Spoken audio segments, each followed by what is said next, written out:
This week we're going to talk about dementia. Dementia is the loss of brain function as a result of disease or damage. Dementia is not a part of the typical aging process. The most common cause the most common cause of dementia is Alzheimer's disease. But other causes of dementia include stroke, Parkinson's disease, Huntington's chorea, multiple sclerosis, and brain tumor, and there are others. Um, Most causes of dementia, including Alzheimer's disease, are progressive and cannot be reversed, although there are some treatments that can help to alleviate or slow the damage and alleviate some of the symptoms. Dementia will impact cognitive function. This includes the ability to perform calculations. So individuals may have difficulty doing such things as balancing checkbooks, counting backwards by 100 from 100 by threes, anything that involves simple calculations. And the farther along the dementia becomes, the harder these tasks will be. Judgment is also going to be impaired. People with dementia may go out in the cold without coats on. They may decide that going outside in a thunderstorm would be an okay idea, where they wouldn't typically do that before. And also abstract thinking is impacted in cognitive function in dementia. Language skills are also going to be impacted, and we're going to talk about that more in detail later. And memory is probably the biggest thing that we think of when we think of Alzheimer's disease and other forms of dementia. Memory is going to be impacted, and short-term memory will be impacted first. So what this means is that individuals will have difficulty learning new information and routines. They'll forget where they placed objects just a few moments ago. Um, they may ask a question and then 5 minutes later ask the same question, even though you've already answered the question. And then the other thing is they may get lost driving along familiar routes, or they may start out going somewhere and halfway to wherever they're going, they may forget where they're going. And that would not be uncommon for individuals with dementia. And dementia also will impact personality and emotions. Individuals with dementia often have mood swings. They become irritable. They say or do things that they would not normally say or do. And they may become depressed or have anxiety. Let's look at some of the communication characteristics of dementia. Um, Communication will change as dementia progresses. At first, communication impairments are going to be largely a function of memory impairment. Um, so what this means is people may struggle to remember names or words for common objects and things like that. But then as dementia progresses, the social use of language and also understanding of language are going to be impacted. So let's look at those communication characteristics a little more in depth. Like I said, there's going to be difficulty with word finding, and this is primarily a result of memory impairment. People with dementia will have trouble coming up with the names of people or objects. They will call things by the wrong names, or they'll create their own names for things. And they're also going to have difficulty learning new words and names. Um, so they may not be able to remember the name of their nurse, but they might be able to remember the name of all of their cousin's 6 children from when they were young together. And eventually, those long-term memories will become impacted also. Um, Individuals with Alzheimer's are going to repeat information, or they're going to ask for information that was just given. So they may repeat conversations over and over again. They may retell the same stories over and over again, and they're not going to be aware that they've done this. Even if you tell them that they're doing this, and they may not believe you. Um, they may ask a question and then 5 minutes later ask the same question without realizing they've done it. They may call someone on the phone, ask them for information, hang up, and then call that person on the phone and ask them for the same information and hang up again, and not even realize that the same thing has happened twice. Once again, this is a function of memory impairment. People with dementia also have trouble entering or following a conversation. They may stop in the middle of a train of thought and not be able to restart. They might not remember where they were going with that train of thought. Um, and they might put sentences together that are completely unrelated. They may also give an answer to a question that doesn't actually answer the question. So you could ask them, hey, what did you have for breakfast this morning? And they may say, hi, it's sunny out. So they know they're supposed to answer the question, but they might not be able to come up with the proper words to actually answer the question that you asked, but they know enough to take their conversational turn. However, they often can't figure out how to join a conversation that is already taking place or how to initiate the conversation.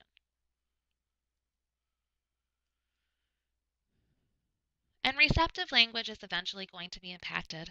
As the disease that causes dementia progresses, individuals are going to have difficulty understanding what's going on around them.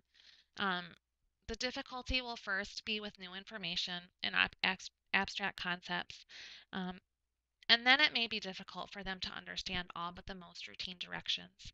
And this is part of the reason why it becomes difficult to follow conversations and to enter conversations, because they're just no longer understanding what's being said. And eventually, many people with dementia will just withdraw completely from social situations.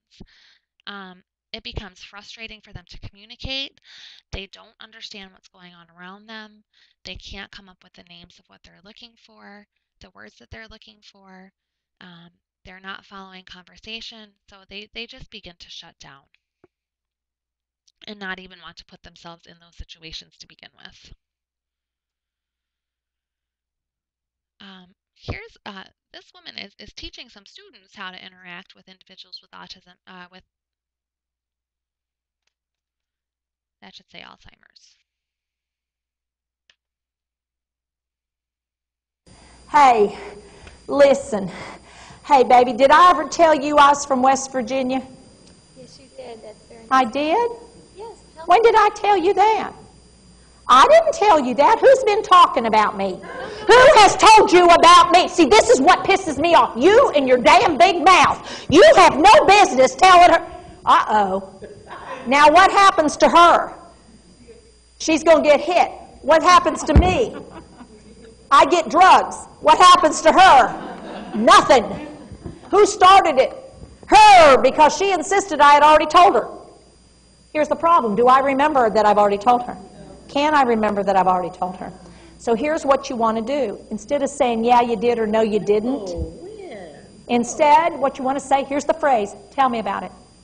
Tell me about it doesn't encourage you to lie or tell the truth. What it does is open the door, because that's really what I want you to do anyway. I want to talk. Will you listen is what I'm actually asking. When I ask, have I ever told you I'm from West Virginia? So what you want to do is just say, tell me about it. Tell me about it is the right answer. Doesn't matter whether I've told you before or not, because what it says is you want to listen. Okay, so let me give you another chance, because I'm nice. Hey, listen, honey, have I ever told you I'm from West Virginia? Tell me about that. Yeah, hey, look here, my grandma raised me on a farm. Oh, really? Yeah, hey, listen, do you know how to kill a chicken? No, I Yeah, look here, look, take it by the neck. Hold to it, and ring it round real hard. Honey, its head will pop off. Oh, that's nice. Do it outside, because they run and they'll bleed all over. So don't do it in the house. Make you a good chicken, though. Yes. Yeah, hey, listen, did I ever tell you I was from West Virginia? Tell me about that. Yeah, there you go. Good job. Now, when you're tired of hearing my story. Because how many times am I going to tell you my story? 40. Oh, lots, because I like to have you connected. What are you going to do? Yeah, bingo. Now, here's the deal. What we used to say is, oh, don't let them tell their stories too often. That might take them back in time. You know what? There's not a thing you can do about it. And we have actually learned that reminiscing and telling those stories is a good thing. Because what you actually do when you have them tell those stories, you fire up their brain cells. And it keeps the ones they have alive, functioning, because they're burning brain cells. They're actually making them work. They're firing. It's happening. Those synapses are making those connections. That's a good thing. The other reason you want to learn those stories, as the disease progresses, I will lose the ability to tell my stories. And it's real important on a bad day that you know my stories. So she does a really nice job of illustrating first how people with dementia, and particularly I think Alzheimer's in this case, communicate, and then explaining why and how to interact with those people in a respectful manner. So because dementia is generally progressive and language function deteriorates over time, you're going to need to adjust your strategies as the disease progresses. In the beginning, you may need to use very few strategies at all. The first thing you want to do is be patient and treat the individual with dignity and respect. Give your client time to come up with what he or she is trying to say. Don't be critical or don't correct them when they misuse words if you understand what they're trying to say. Um, there's no real reason to if you're understanding the meaning of what they're saying. You just want it to be supportive and you want to get their general message. The other thing you want to do is slow down your speech rate. Be aware of how fast you're talking. Try to slow down. Slow down in the ways that we talked about in the very beginning discussion. Not necessarily slowing down the words themselves, but pausing a little longer in between words and pausing a little longer where you would naturally take a breath. Also, go ahead and repeat the information as necessary. You're going to want to use simple sentences because once again, as disease progresses and dementia progresses, understanding of language is going to deteriorate. Use visual cues or cues in the environment, and you can encourage your client to do the same. You can use pictures or objects in the environment to help convey meaning to your client. You might have photographs of loved ones so that your client can point to those as they're trying to talk to you. And if your client is having trouble finding a word, you can encourage pointing to those things or using gestures. And once again, you want to think about your setting. You want to try and work with your client in a quiet setting free from distractions. Individuals with dementia already have memory issues. They already have trouble following a conversation, and understanding is going to be impacted. So you don't want to be in too busy of a situation where there are lots of things going on around you.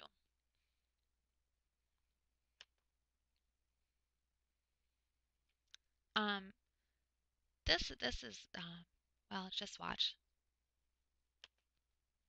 I can't add to this by saying too much.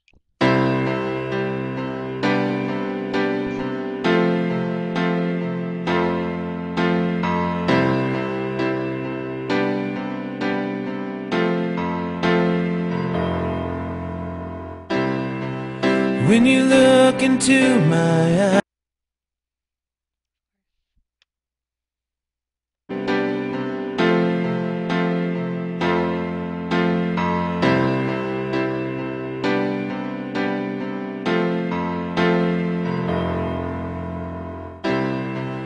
when you look into my eyes. Hang on, we're going to try this one more time. Let this load. See if it keeps going. And if it doesn't, we'll try it one more time. And if it doesn't load for us, then what I'll do is I'll pop it directly onto the Angel website. All right, let's give it a shot.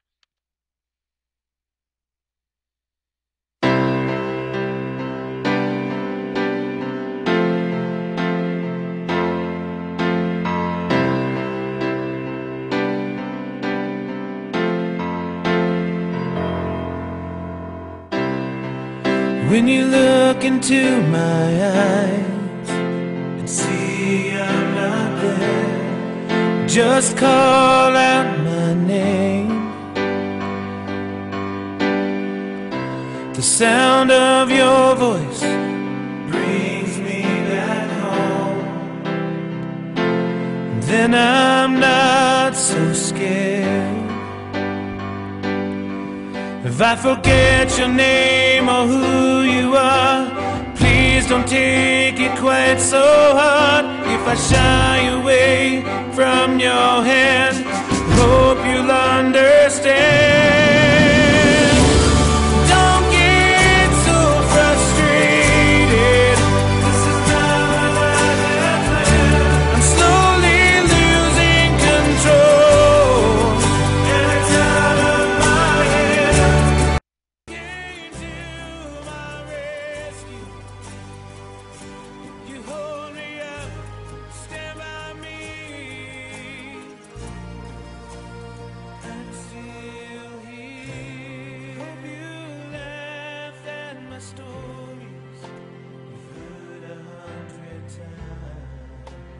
that's all I have now.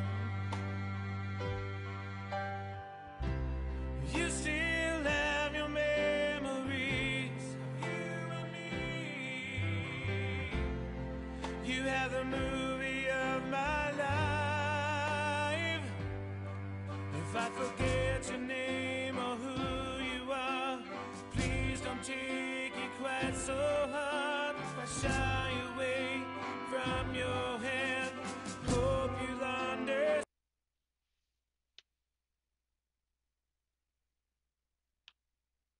If I shy away from your hand, hope you'll understand.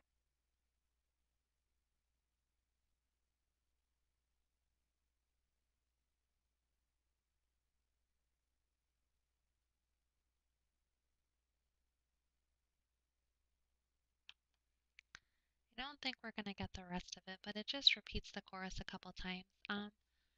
So, just a reminder that um, while you may have the memories of you and this person, they don't necessarily have them, um, and that not to be frustrated, and that those stories that they tell 100 times over and over again, it, they feel like that's all they have left.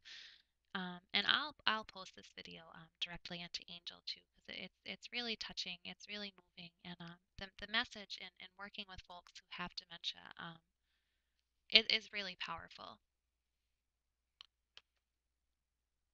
And that will end our discussion for this week's